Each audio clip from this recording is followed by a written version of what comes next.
Oke, silakan moderator.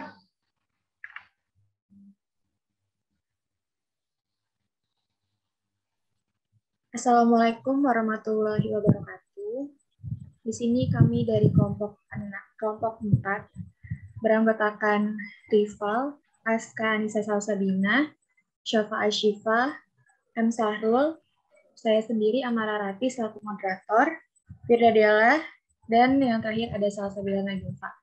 Di sini kami akan mempresentasikan tentang alat dan mesin pengolahan subtema 4.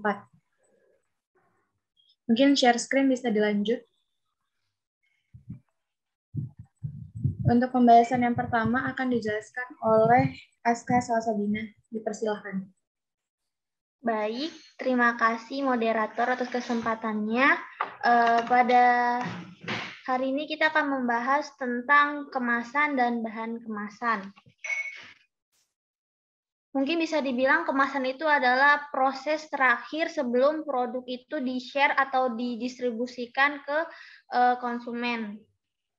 Yang mana banyak sekali fungsi dari kemasan selain dari untuk menambah nilai jual dari produk tersebut sehingga bisa menarik konsumen untuk membeli.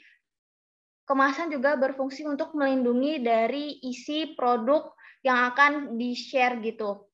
Jadi bagaimana caranya supaya bisa mempertahankan antara kualitas yang dihasilkan oleh pabrik bisa sama dengan kualitas produk yang sudah sampai di tangan konsumen, walaupun sudah banyak waktu yang dilakukan ketika proses pendistribusian.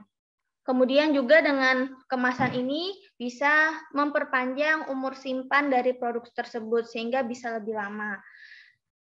Terus kita sering lihat kan fungsi beberapa kemasan, ada yang untuk kemasan satuan untuk konsumen, ada yang untuk distribusi. Kalau kemasan untuk distribusi biasanya berbahan karton berlilin, peti kayu, dan wadah plastik, yang mana meskipun lebih mahal, tetapi bisa diakali dengan gunakan kembali sehingga dapat bertahan dengan baik terhadap kelembapan relatif yang tinggi. Kemudian untuk penyusunan produk di dalam wadah distribusi juga harus diperhatikan, tidak boleh diisi terlalu banyak produk atau diisi terlalu longgar, karena kalau terlalu longgar nanti antar produk itu bisa bertubrukan sehingga menyebabkan memar. Sedangkan kalau terlalu rapat bisa menyebabkan tekanan antar produk juga, jadi bisa menyebabkan memar. Kemudian bisa juga ditambahkan beberapa produk ketika atau bahan tambahan untuk kemasan distribusi. Bisa saset penyerap etilen atau film plastik. Kalau saset penyerap etilen ini fungsinya untuk mengurangi gas etilen yang dapat meningkatkan pematangan buah. Selanjutnya, praktik pengemasan. Di sini ada gambar ilustrasi meja pengepakan, kemudian meja pengepakan yang diilustrasikan di dalam sebuah rumah, dan juga di sini ada meja pengemasan yang berputar, digunakan untuk mengemas berbagai macam jenis tumbuhan. Selanjutnya mungkin bisa disampaikan oleh Gilpa. Oke, terima kasih. Saya masuk ya. Nah, di slide ini saya akan menjelaskan tentang jenis-jenis wadah pengemasan yang dapat dipakai untuk membungkus produk atau barang yang kita buat. Tolong boleh di slide lagi.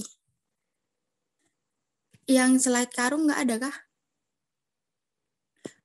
Kalau nggak ada mungkin bisa ke slide yang pertama. Nah, di sini saya menjelaskan yang pertama itu ada karung. Karung adalah salah satu wadah yang bisa dijadikan wadah pengemasan, dan karung juga memiliki harga yang tidak mahal dan siap tersedia di mana saja, yang bisa dapat kita dapatkan di mana saja. Tapi karung itu tidak bisa menjaga kesegaran produk yang kita punya. Di bawah ini ada tabel-tabel sifat karung dalam unit pengemasan. Yang pertama itu ada jenis karung jute. Ketahanan robeknya itu baik. Melindungi dari benturannya itu juga baik. Catatannya biodere, penyerapan air. Ini dilanjut. Mohon maaf, Salsabila, bisa diulang lagi nggak? Soalnya tadi meetingnya ke ini, apa namanya? Stop punya aku. Jadi recordernya keulang. Oh Dari iya, ya penjelasan awal aja. dilanjut dari yang jenis karung kah? Dari situ aja. Terima kasih. Oke. Oke, saya ulangi ya. Yang kedua itu ada jenis karung kapas. Ketahanan robeknya itu biasa. Melindungi dari benturannya itu juga biasa. Pelindungan terhadap penyerapan air itu tidak ada. Invasi serangganya tidak ada. Luar itu biasa. Catatannya nilai untuk digunakan kembali itu tinggi. Yang ketiga ada karung rajutan plastik. Ketahanan robeknya itu biasa tuh baik, melindungi dari luar itu tidak ada, melindungi terhadap penyerapan air itu juga tidak ada. Itu beberapa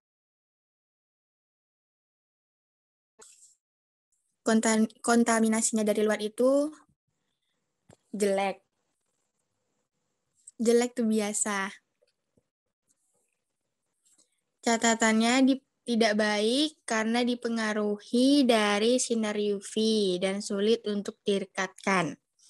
Lalu yang selanjutnya itu ada jenis karung kertas. Ketahanan robeknya itu rendah. Melindungi dari benturannya itu biasa tuh rendah. Perlindungan terhadap dunia luar itu baik. Karungnya memiliki lapisan plastik. Invasi serangganya itu beberapa terlindungi jika diberi perlakuan tertentu. Kontaminasi dari luarnya itu baik, catatannya itu mutu konsistennya dapat dicetak tulis dengan baik. Boleh ke slide selanjutnya kah? Nah, adapun beberapa jenis faktor kerusakan mekanisme umum dan pengaruh terhadap pengemasan ada di tabel berikut. Karena di slide PPT-nya tidak ada tabelnya, maka akan saya bacakan ya. Sebentar.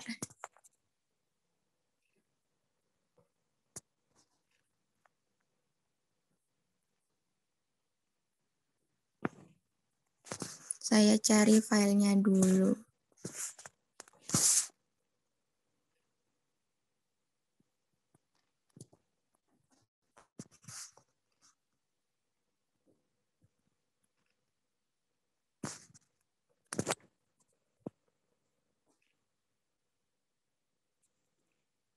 Nah, akan saya lanjutkan ya. Jenis-jenis kerusakan yang dapat terjadi saat menggunakan jenis-jenis karung yang ada di atas. Yang pertama itu jenis kerusakan benturan karena jatuh.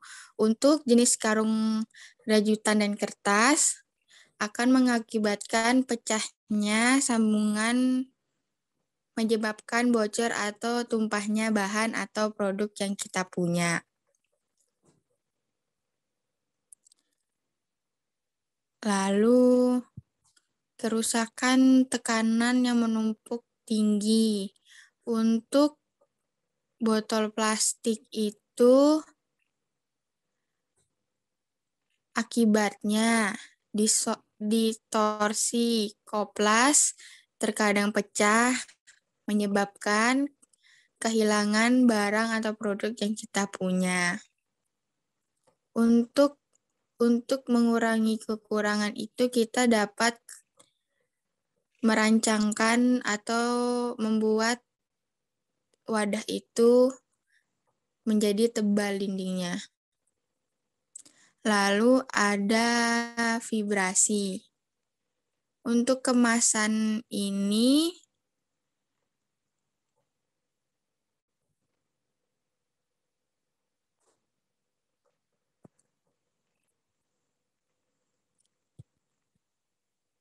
untuk kemasan fiberboard terkoagulasi, mengakibatkan menjadi tertekan dan hilangnya mutu sebagai bantalan, isi menjadi lebih pekat terhadap kerusakan tekanan.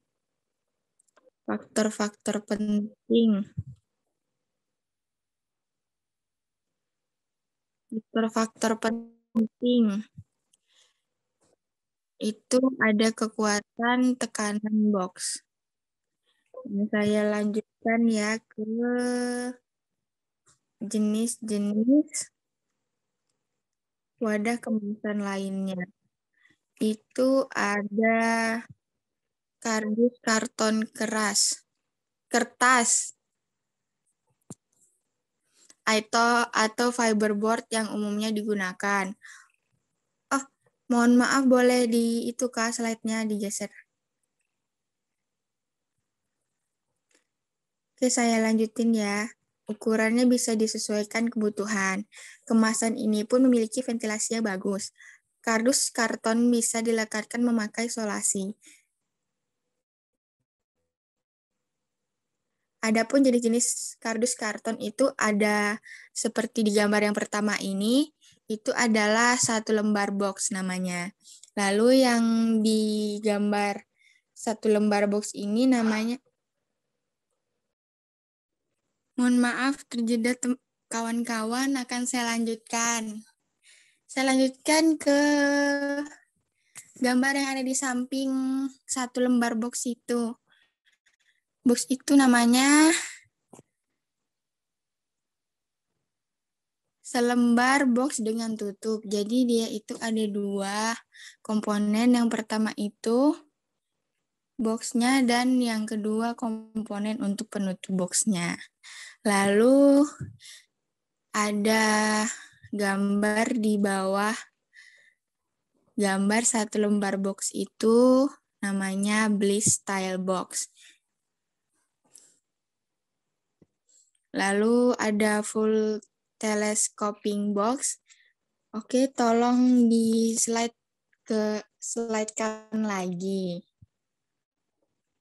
Oh, belum ya. Oke, saya lanjutkan.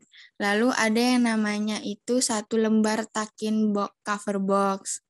Lalu ada kotak nampan berkaitan, kotak berkaitan, interlocking box, atau yang ada di gambar itu namanya kontainer kayu yang biasanya direkatkan dengan paku atau bahan konstruksi lainnya.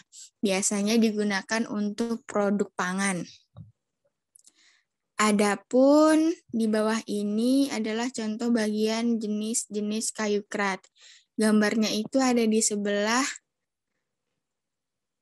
gambar kontainernya. Boleh di slide lagi kah?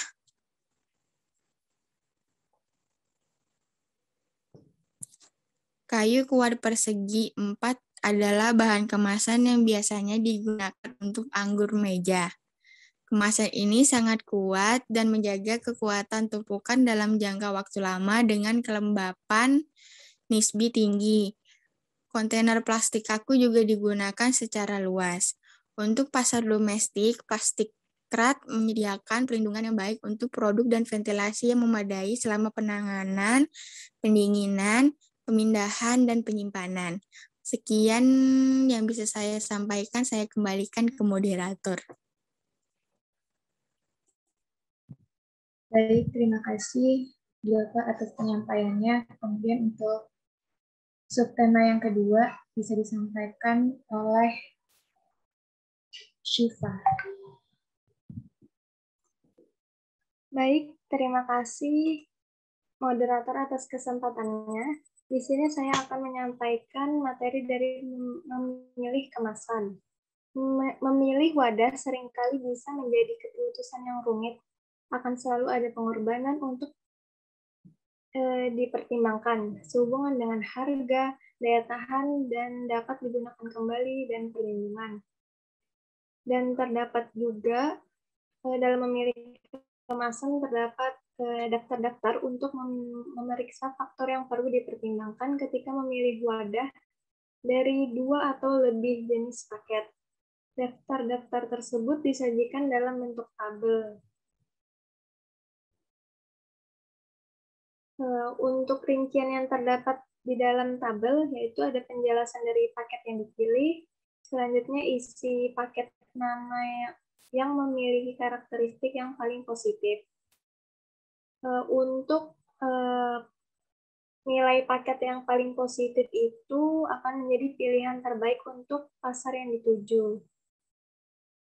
Dan selanjutnya, penjelasan materi selanjutnya akan disampaikan oleh Amara. Saya kembalikan ke moderator.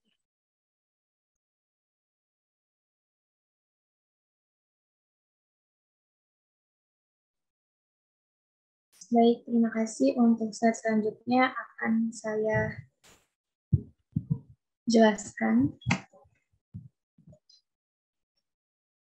Ya, mungkin bisa di slide lagi.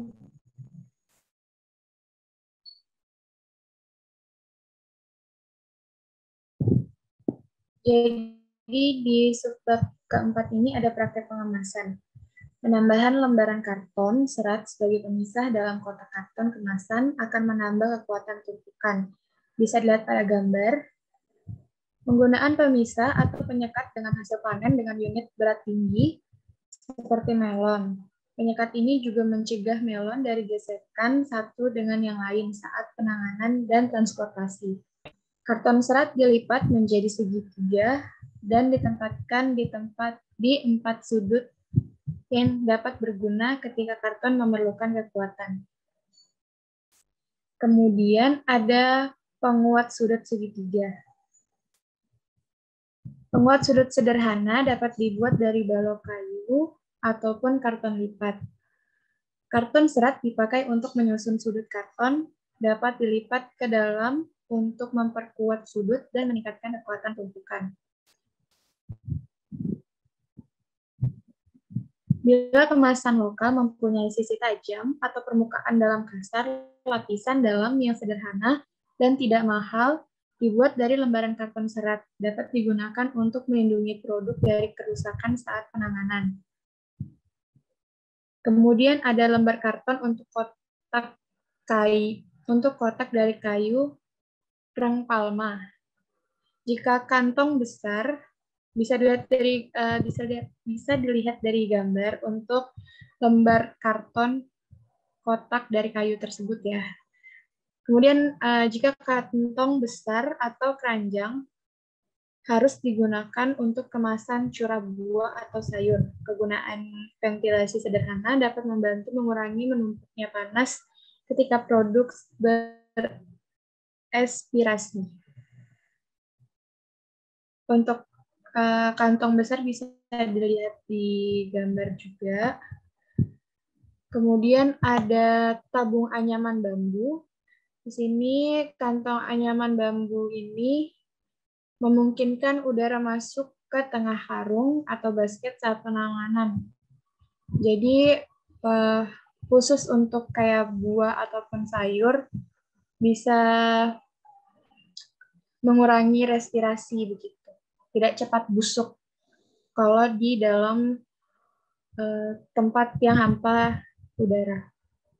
Kemudian ada kertas tipis atau kantong plastik adalah bahan yang berguna untuk perlindungan bunga potong dari kerusakan selama penanganan dan transportasi. Dalam ilustrasi tersebut, petugas pengemas menarik tas untuk menutupi seikat bunga sebelum mengemas ke kotak karton serat yang berventilasi. Kantong plastik menyediakan perlindungan dan membantu memisahkan ikatan bunga di dalam kotak. Ya, mungkin itu saja yang bisa saya sampaikan. Untuk slide selanjutnya, Bisa dijelaskan oleh Saudara Firda. Baik, terima kasih. Untuk pelabelan akan saya jelaskan. Bisa digeser slide-nya. Pelabelan sendiri itu fungsinya membantu penanganan untuk melacak produk saat bergerak melalui sistem pasca panen dan membantu pedagang grosir dan pengecer dalam menggunakan praktek. Pelabelan juga dapat membantu dalam periklanan untuk produsen, pengepak, atau pengirim produk. Label pengiriman dapat berisi beberapa atau semua informasi yang tertera di bawah ini. Ada nama umum produk, berat bersih, jumlah dan atau volume, nama merek, nama dan alamat pengemas atau pengirim, negara atau daerah asal, ukuran dan tingkat kelas, grade, rekomendasi suhu penyimpanan, instruksi penanganan khusus, nama lilin yang diizinkan dan atau pestisida yang digunakan pada produk. Pemberian label pada kemasan konsumen adalah mandat di bawah aturan FDA. Label harus berisi nama produk, berat bersih, dan nama dan alamat pengusaha, produsen, pengemas, atau distributor. Untuk slide selanjutnya, saya serahkan ke Bang Rival.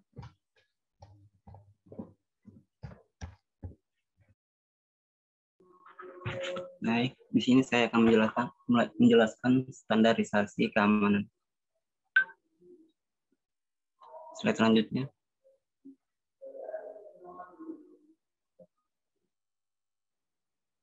Sini bila berbagai jenis kotak karton yang berbeda ukuran ditangani pada saat yang sama, maka dengan menggunakan kotak ukuran standar dapat memudahkan penanganan di masa depan. Saat menangani kotak yang tidak seragam gitu, tumpukan dapat tidak stabil, atau karton yang lebih berat dapat menghancurkan yang lebih ringan. Tumpukan yang tidak stabil sering jatuh pada saat perjalanan atau roboh selama penyimpanan. Dan ini adalah contoh tumpukan palet dari kemasan umum. Baik, segitu saja. Bisa dilanjut sama Sarul.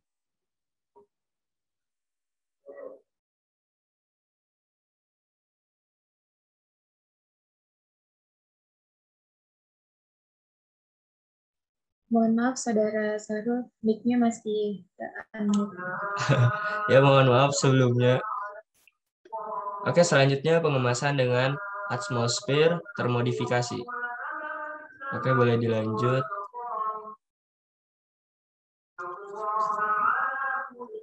Oke, biasanya kemasan dengan atmosfer termodifikasi biasanya untuk sayur potong segar atau sawi yang diproses secara minimum dapat dikemas dalam kantong plastik ketebalan 5 mili. Setelah sebagian udara dibuat pada kemasan untuk konsumen, jika karakteristik bahan dan karakteristik permeabilitas adalah sesuai, suatu kondisi atmosfer dapat berevolusi secara pasif karena konsumsi oksigen dan produksi karbon dioksida selama respirasi. Beberapa kemasan plastik kaku untuk konsumen dapat dirancang dengan jendela untuk difusi gas. Untuk gambar yang pertama ini adalah sebuah kemasan plastik kaku tertutup rapat yang menggunakan jendela difusi yang biasanya digunakan untuk bungkusan cookies ataupun semacamnya. Terus untuk yang di sebelah kanannya ada kantong plastik tertutup. Nah, biasanya kantong plastik tertutup ini juga biasanya untuk kayak makanan kemasan gitu yang udah jadi seperti olahan kitela atau gimana itu dan sebagainya. Dan terakhir untuk kemasan pengiriman polilena ditambahkan ke dalam kotak kemasan pengiriman ceri dan kantong plastik polilena dipakai untuk pisang dalam perjalanan pasar yang jauh yang biasanya dibungkus itu. Ya seperti itu. Oke, selanjutnya saya serahkan kepada Aska.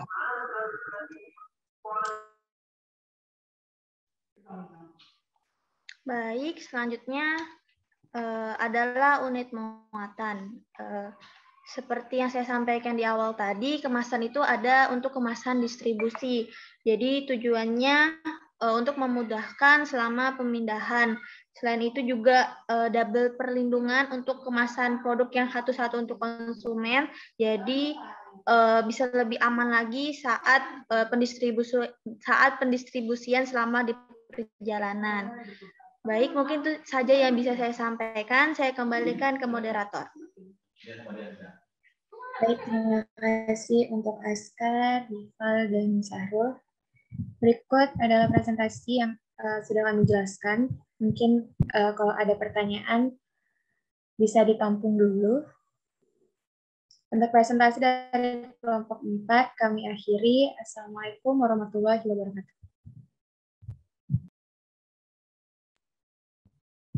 Udah, Rul, recordingnya, Rul.